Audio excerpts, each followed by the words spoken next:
Hello, my name is Tyler Glenn, and I'm presenting on illegal immigration, a social justice issue for Americans.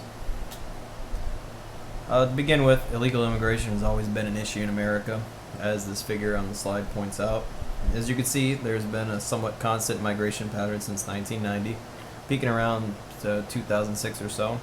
It's also important to note, keep in mind that this is just an estimate, as it's not possible to obtain census data of people living in the country secretively. You jump forward to 2014, over 50,000 unaccompanied children and adults from Latin American countries walked across the Mexican border and into America, which is an unprecedented influx. The difference with the recent arrival of illegal immigrants from Latin America is that they're not being deported, and this inaction to deport illegal aliens has somewhat reinvigorated the debate as to what's the best solution to handle illegal immigration. This issue has gotten to the point that even the Mexican government is offering financial aid to illegal immigrants to help do the paperwork and file the correct forms to stay in America. As you can see on the figure on the right, it pretty much just visualizes the recent surge. The dark blue line represents the number of unaccompanied children attempting to cross the southwest border in 2014, with the red and the light blue lines are from 2012 and 2013, so you can see the contrasting difference. So you could point out the large increase in 2014.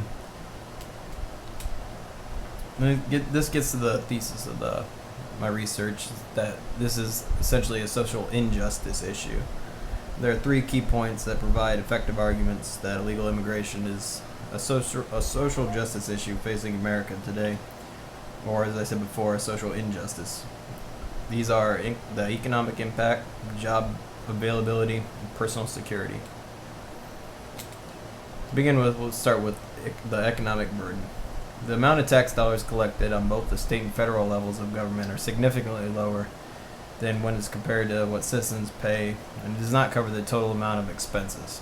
As an example, because a report by Jack Martin in Texas stated that because illegal aliens generally are working in low-earning jobs, they will have lower levels of spending on rents and consumables subject to taxation, such as going to a restaurant or buying a movie or any kind of consumable.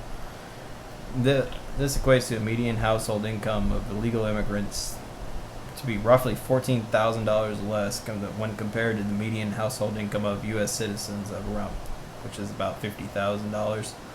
This means there's less disposable income, as said before. That's less money put back into the economy. Reasons for this include working behind the scenes for cash wages, like behind the doors kind of work, and sending some of the money back to their home country. As you can see on the figure right, it's the total fiscal burden of illegal immigration in Texas by the same report by Jack Martin in 2014. It's just a graphical representation of the estimated total fiscal burden. And as you can see, education is costing about $8.5 million a year. That's obviously the greatest cost.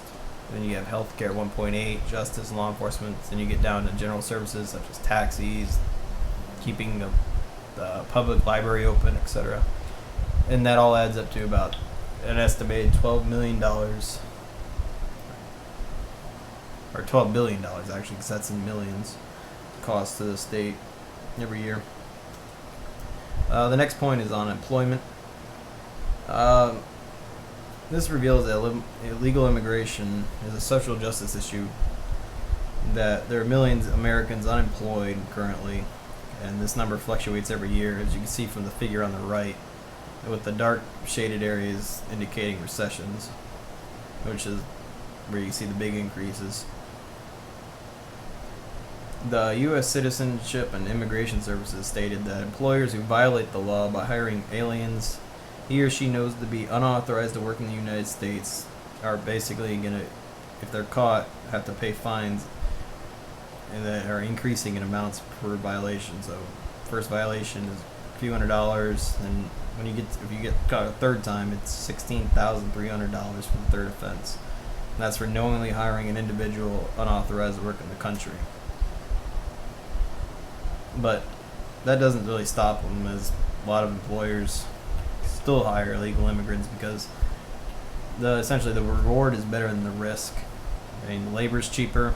They're not required to provide health insurance, so they get the same work done for cheaper cost. Additionally, President Obama recently outlined executive actions to take on immigration on November 20th, 2014. And part of that, if implemented, would be allow illegal immigrants to it would basically give them temporary relief from deportation and give them work authorization permits for 3 years at a time. What this means is somewhat of a role reversal, as businesses will have a financial incentive to hire illegal immigrants who are able to return to obtain those work visas.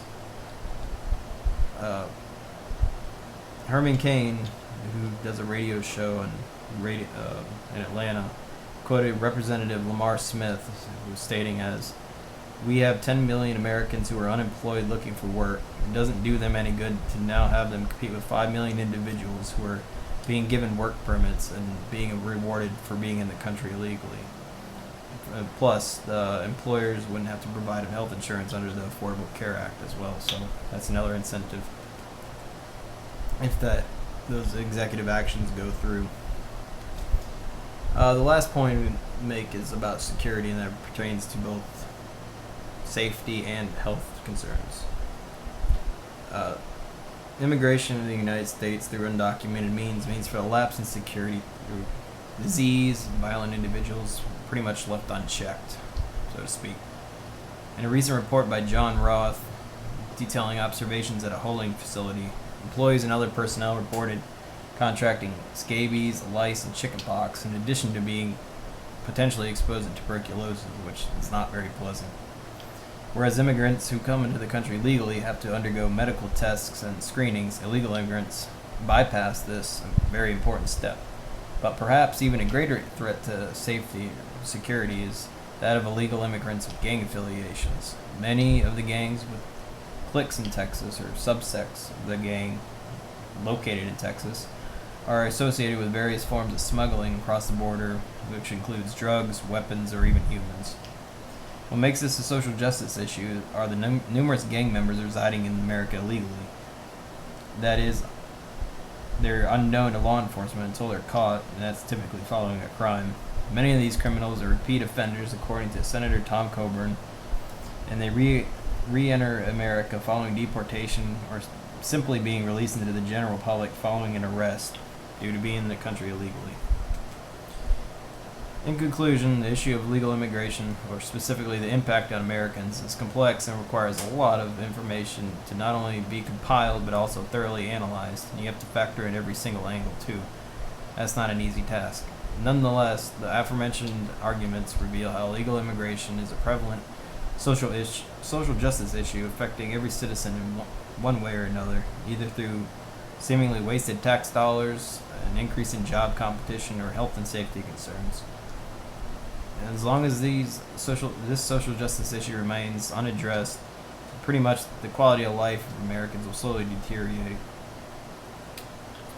And these are the citations. The sources are on the left, where the information came from, and the images for the full citations are on the right.